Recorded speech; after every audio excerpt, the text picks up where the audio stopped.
Hello दोस्तों, तो केना छी अहाँ सब? अहाँ सबके स्वागत करै छी एक और नया ब्लॉग में। तो चलू आइ के ब्लॉग में अहाँ सबके देखाबो जा रहल छी आंवला के अचार बनाबो के एकदम आसान तरीका और देसी तरीका। तो ई आंवला के अचार अपना सब उबाल के बनेबै। तैं देखियो, सबसे पहले आंवला के काँच आंवला छै एकरा बढ़िया से धो लेब और धोअल भ जायत। ओइके बाद गैस पर या चूल्हा पर जैप में हुए ओइमे पानि चढ़ा देबै। पानि गरम भ जायत खौला वाला पानि चढ़ा के ओइके बाद ओइमे ई आंवला धऽ देबै। हमरा सबके इम्हर ई आंवला के धातरी कहै छै लोग। अहाँ सबके की कहै छै अहाँ सबके इम्हर सेहो बतायब एकरा। हमरा सबके इम्हर धातरी कहै छै, लेकिन मेन लोग जानै छै आंवला के नाम से। देखियो, चूल्हा पर डेगची धऽ देने छलियै, ओइमे पानि धऽ देलियै। ओइमे ई आंवला जते भी छै सबके बढ़िया से धो के देखियो कते सुंदर छै। एते बड़का बड़का अहाँ सब बताउ अहाँ के सबके इम्हर केहन होइए? आइयो से पैघ होइए कि एहिसँ छोट होइए कि एहने होइए से कमेंट कऽ के बतायल करू। वएह सब मोटिवेट है। अहाँ सब किछु ने किछु कमेंट करबै, वएह देख के हम और बढ़िया से बनाएब वीडियो और रोज के रोज वीडियो हम डालब। तो देखियो कते मस्त आंवला छै, एकरा बढ़िया से धो के उबालल लेल धऽ देबै। जते भी धो हैत सबके बढ़िया से धो लेब आ सबके उबालल लेल धऽ देबै। एखन अपना से उबालि के बनाबै छी। काँचो वाला हम आंवला के अचार बनेने छी और हम डालि देने छी इएह चैनल पर। जे सब नहीं देखने हैब जाके जरूर देखब, वो मस्त ब्लॉग छै, अहाँ सबके बड नीक लागत। तो देखियो सब आंवला के बढ़िया से धो के ओइमे डेगची में धऽ देलियै चूल्हा पर चढ़ा के। ओइके बाद एकरा 10 मिनट 15 मिनट तक आराम से उबलऽ देबै। देखियो 5-10 मिनट भऽ जायत तो ओइके बाद एक बेर देख लेबै एगो करछुल में निकालि के आंवला के जे भेलैया कि नहीं सिद्ध। देखाबै छी केना देखऽ के छै। एना निकालि लेब और एना पचका के देखबै। अगर एना पचकि जायत देखियो कते सुंदर पचकि गेलै। एना मुँह आबि देत तऽ बुझि जेबै भऽ गेलै, तऽ एकरा निकालि लेब। देखियो अभी भऽ गेल छै, एकरा उतारि लै छी अपना सब। उतारि के छानि लेबै पानि के। तो देखियो भऽ गेलै। आब एकरा पथिया में धऽ देबै।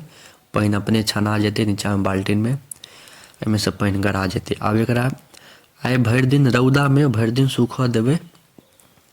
पानि गड़ऽ देबै, पानि सुखा देबै, ठीक छै। बढ़िया से पानि सुखा देबै, बढ़िया से पानि एकदम गड़ऽ देबै, रौदा में धऽ देबै सुखाय लेल, ठीक। ओइके बाद पानि गड़ि जायत सुखा जायत तो ओइके बाद एगो कोनो बर्तन में दोसर बर्तन में निकालि लेब जाहिमे मसाला सब मिलाय में आसानी हुए, ठीक छै। तऽ आब एहिमे अपना सब मसाला मिलाबै छी। देखियो नून एते हिसाब से धऽ लेब। आब अपना हिसाब से स्वाद अनुसार अहाँ सब धऽ देबै, जते अहाँके नूनगर नीक लागै जे नीक लागै। ओना देखा दै छी कते की देबऽ के छै, देख लिअ। ओइके बाद आब एहिमे पहिले नून धऽ देलियै। सब मसाला अखने धऽ देबै, जस्ट किछो बाद लेने रहतै। अब एहिमे हल्दी धऽ देलियै, ठीक छै। हल्दी एतबे कमे देबऽ के छै, ज्यादा नहि। सब मसाला अखने दऽ देबै, अखने खायो वाला भऽ जेतै कनिके देर में। आ लालो मिर्च धऽ देलियै, देखियो कते मस्त लागि रहल छै। लाल मिर्च सेहो धऽ देलियै। और आब एहिमे ई तेल धऽ देबै और बढ़िया से धनिया पाउडर सेहो धऽ देबै। देखियो धनियो पाउडर धऽ देलियै, एकरो बढ़िया से धऽ लेब। देखियो जते जते बतेलू ओहि हिसाब से अपन धऽ देबै मसाला। आ ओहिमे तेल धऽ देबै।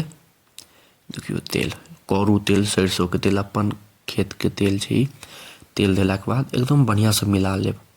आ ई जे खेबै अचार एते फायदा करत देह लेल, शरीर लेल एते फायदेमंद छै, एते स्वादिष्ट रहै छै अचार की कहू।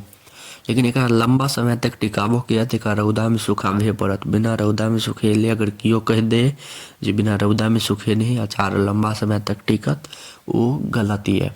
रौदा में सुखाबहे पड़त, नहीं तऽ अचार खराब भऽ जायत। अगर एते अचार आइए के आइ खायके यऽ तऽ आइ के आइ खा सकै छी। अचार तैयार छै, एके दिन में तैयार छै, एकरा आराम से खा सकै छी। खा के देखबै अहाँ सब एक नंबर लागत। लेकिन ज़्यादा दिन राखऽ के यऽ तऽ रौदा में सुखाबहे पड़त। कोनो भी अचार होय ओकरा रौदा में सुखाबहे पड़ै छै। ई अहाँ सब गाँठ बान्हि लिअ, ठीक छै। तऽ ई अखनो खा सकै छी, एक नंबर लागत खाय में। एकरा मिला देलियै तऽ रौदा में कनिक दिन सुखऽ देबै। आइ भरि या 5 दिन तक सुखऽ देबै तऽ और मस्त भऽ जेतै। तऽ अहाँ सब बताउ अहाँ सबके केहन लागल? अहाँ सब जरूर एक बेर घर पर ट्राई करब। देखियो कते मस्त लागि रहल छै। अहाँ सब बताउ अहाँ सबके केहन लागि रहल यऽ वीडियो में? हम तऽ अपन आँखि से देख रहल छी, एहिमे तऽ मस्त लागि रहल छै। अहाँ सब बताउ वीडियो में केहन लागि रहल छै? एकरा सुखाय ले धऽ देलियै, ठीक छै। अखनो खा सकै छी, अब देखियो 5 दिन के बाद एहन भ गेलै, बढ़िया से एकदम सिद्धवित भ गेल छै रौदा में। अब आराम से खा सकै छी एकरा। और ज़्यादा दिन तक टिकाबो के या तो और रौदा में आराम से राखब, जते दिन राखो के है तो दिन राख सकै छी। अहाँ सब जरूर एक बेर घर पर ट्राई करब। तो अहाँ सब कते देर तक देखो के लिए धन्यवाद। नीक लागे तो लाइक, कमेंट, शेयर, सब्सक्राइब जरूर करब। धन्यवाद।